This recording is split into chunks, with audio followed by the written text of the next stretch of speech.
Hogwarts Legacy transports players into the wizarding world of Harry Potter to fulfill their fantasy and become one of the school's most proficient witches or wizards. Arriving at the school later than most, you will have to catch up with your fellow students quickly to stand any hope of making it as a fully fledged spellcaster. With a very large open world to explore and a whole host of spells to learn, classes to attend, quests to undertake, and evil schemes to thwart, players will have their work cut out for them. As such, here are some of the common mistakes made by novice witches and wizards that are best avoided in Hogwarts Legacy. Today's video is a complete guide to the mistakes that you're probably making within Hogwarts Legacy, and let's waste no more time and let's get into these mistakes. Mistake number 1 is not upgrading your gear. Your gear can be upgraded by taking it to the loom, which can be unlocked and found in the Room of Requirement. Most clothing items have 3 levels, which can be upgraded using resources obtained from the vivarium that increase the magical offense and defense stats of that piece of gear. You can also add a trait to select items, giving a unique buff to certain spell types or damage outputs. And not only that, if you do actually decide that you don't like the look of a particular cosmetic, then you can always set the appearance to whatever you want, without losing the stats of any equipped gear. So it is crucial to be able to stand a chance throughout Hogwarts Legacy, especially as you progress throughout the later game. You're going to make sure you're upgrading your gear, since this is a very necessary part of the game. It's going to help you, make the game easier and make combat easier as well. So definitely make sure that you are frequently going to the Room of Requirements and upgrading your gear. The next mistake that players still make within Hogwarts Legacy is only using plants for potions.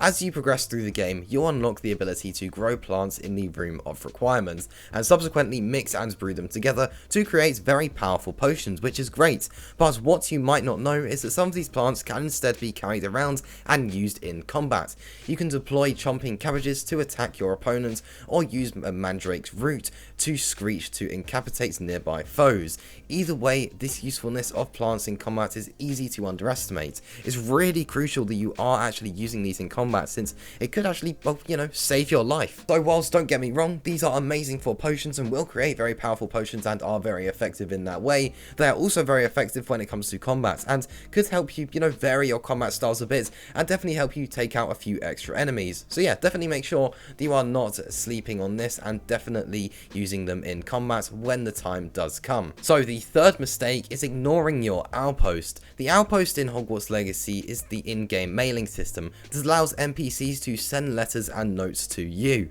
It can be easy to pass off this mechanic as just offering some character development and backstory for the various students that you will meet across Hogwarts. However, sometimes opening and reading these notes will result in new quests being added to the quest log, some of which will reward you with new cosmetics and even some new abilities. It's best to open absolutely everything so you don't miss out on any quests. So yeah, definitely make sure that you are checking your outpost frequently. It's going to actually help you quite a lot, and it's going to get you some extra quests, which could make some of the main quests a bit easier if you're able to level up outside of the main quests, allowing, like I said, to make those main quests easier. Of course, this is the chance where you could even learn some new spells and some new general abilities, which is going to, help you a lot. So definitely make sure that you at least check your outpost and just open up every single letter. You don't actually have to read it yourself, that's not required, but of course you can if you want to, but just make sure that you are opening these so that you do then unlock the quests if there are any. Now sometimes there won't be, but like I said, sometimes there will be, so definitely make sure that you do that. The next mistake is misallocating your talent points.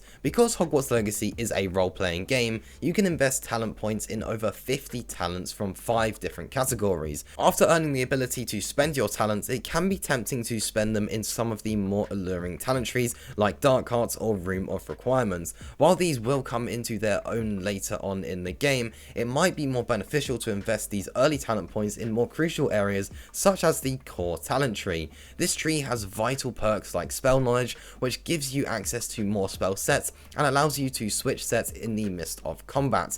This allows you to find and then cast the right spell for the right moment, making combat against different enemies far easier. So definitely make sure that you're putting a bit of thought into spending your talents and not just spending them on what you think is best, like the Dark Arts or Room of Requirements, when it might not be the case, especially earlier on in the game. The next 2 mistakes are focused on your broom. The first one is ignoring the broom challenges. Once you have unlocked your broom in Hogwarts Legacy, Legacy, you can complete various challenges with it. These include flying through balloons that can be found in the open game world. But if you see these balloons, be sure to destroy them, because completing these challenges will give you cool rewards, and it is really easy to do, so definitely make sure that you do that. And the second broom mistake is not buying the broom upgrades. Remember to upgrade your broom regularly. This will make it much easier for you to travel around the game world, and also complete the related quests in which you race through rings to get the most out of your broom, allowing you to of course get these broom upgrades. Now I have actually done a full broom video guide, and links to that video will be in the description below, and I'll talk about it at the end of the video as well. So yeah, I did a whole video going over a complete guide to your broom, so if you're interested in watching that, then yeah, a link to that is in the description, and of course it'll be linked at the end of the video. The next mistake is not selling useless equipment. Once you have played literally just a few levels of Hogwarts Legacy, you'll quickly realize the size of your inventory is very limited. Therefore, you should be selling your equipment that you no longer need as often as possible to create space in your inventory. You'll also find that this is going to actually give you quite a bit of extra cash. You're going to want this bit of extra cash, especially when it comes to, like we mentioned earlier, upgrading your broom. So definitely make sure that you are selling the useless equipment, since it will be very useless unless you really like the appearance of it. Then you're never going to use it ever again, since if you have better equipment, then of course you're just going to use that, so there's no point in having it at all. So just make sure that you are selling that when possible. So the next mistake is not upgrading your inventory space. When you start out, you will have a very limited amount of inventory space and won't be able to carry a lot of gear, and this, well, like we mentioned a bit earlier, is a bit of a problem, since items such as robes, goggles and gloves cannot be scavenged for parts and must be instead sold to get value from them. Leaving loot behind will force you to miss out on some free gold, so it's imperative to maximize your inventory capacity as soon as possible. And luckily, by completing the Merlin trials, small puzzles dotted around the map, which will help you boost your inventory space and allow for more loot to be hauled back to the stores. So definitely make sure that you complete those Merlin trials, since that's going to, well, give you more inventory space, which is definitely something that you should look out for. So yeah, make sure that you are completing those, since that inventory space is going to come in very useful, since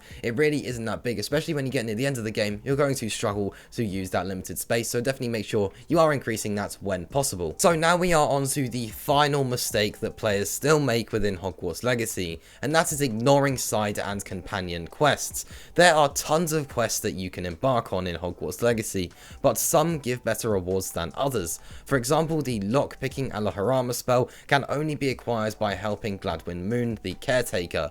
Each Hogwarts house also has a companion, and by doing quests for them, players can unlock unique rewards which will help you in future missions. Natsai Onai allows players to fly magical creatures, whereas Amit is able to translate gobbledygook, and Sebastian can teach them the unforgivable curses. All of these rewards will have their uses during the campaign, making it usually worthwhile for you to seek out and complete side quests that you might have actually otherwise skipped. So there we go, those are all of the mistakes that players are still making within Hogwarts Legacy, especially as a beginner. So if you are a beginner in Hogwarts Legacy, chances are you're still making or about to make a lot of those mistakes. So hopefully by watching this video, you'll make sure that that doesn't happen. And that does just about wrap up things here. So yeah, hopefully you did find this video useful, and hopefully that'll stop you from making some mistakes, and hopefully maybe get you some extra gold, or maybe save you some inventory space, or maybe help you a bit in combat. Now, like I did mention earlier, I have done a video doing a complete guide to the broom in Hogwarts Legacy,